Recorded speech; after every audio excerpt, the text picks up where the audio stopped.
करारदाद मेरे और मीर साले बलोच की जानिब से मैं पेश करता हूँ आपके इजलास के सामने ये कि महकमा सेहत जो कि एक असर से ज़बूं हाली का शिकार है, अवाम को सेहत की बुनियादी सहूलतें न होने के बराबर हैं। इसकी सबसे बड़ी वजह महकमा सेहत को फंड्स की कमी है, क्योंकि अस्पतालों के लिए जो कंपनियां अद्वियात फराहम करती हैं उनका खाम माल बैरून मुल्क से मंगवाया जाता है और सूबे के अस्पतालों के लिए अद्वियात की फराहमी की बाबत जो फंड्स मुख्तस किए जाते हैं वो गैर मुल्की करेंसी डॉलर्स के फ्लक्चुएशन की वजह से न होने के बराबर है। लिहाजा ये ऐवान सूबाई हुकूमत से सिफारिश करता है कि वो महकमा सेहत का सालाना बजट NFC अवार्ड के मुताबिक तरतीब देने को यकीनी बनाने के लिए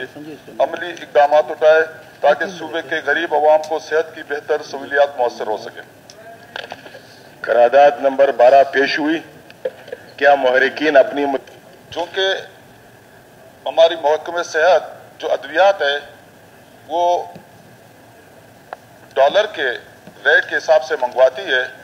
तो बदकिस्मती से यहाँ पे डॉलर और रुपये का जो वैल्यू की बात की जाए वो कभी कभी ऊपर कभी नीचे कभी आगे कभी पीछे होते रहते हैं, जिसकी वजह से वो जो रेट फिक्स होता है डॉलर के हवाले रुपये के हवाले से हम बजट लेते हैं रुपये के, उसमें जब डॉलर का रेट बढ़ जाता है तो आपका रुपया घट जाता है। जिस मिकदार में जिस क्वांटिटी में आपको अद्वियात जो फौरन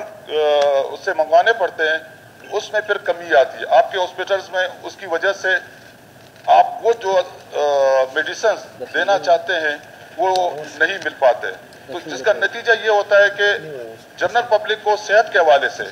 वो सहूलियात नहीं मिलती है जो उनको मिलनी चाहिए। वो अद्वियात की कमी की वजह से अस्पतालों में हमेशा बहुत सारे प्रॉब्लम आ जाते हैं। तो गवर्नमेंट जिस मद में ये पैसे दे रही है, यकीनन गवर्नमेंट का इरादा उसका ये होता है कि वो अपने लोगों को फैसिलिटेट करे और लोगों को सेहत की सहूलियात वहाँ पे मौसर हों,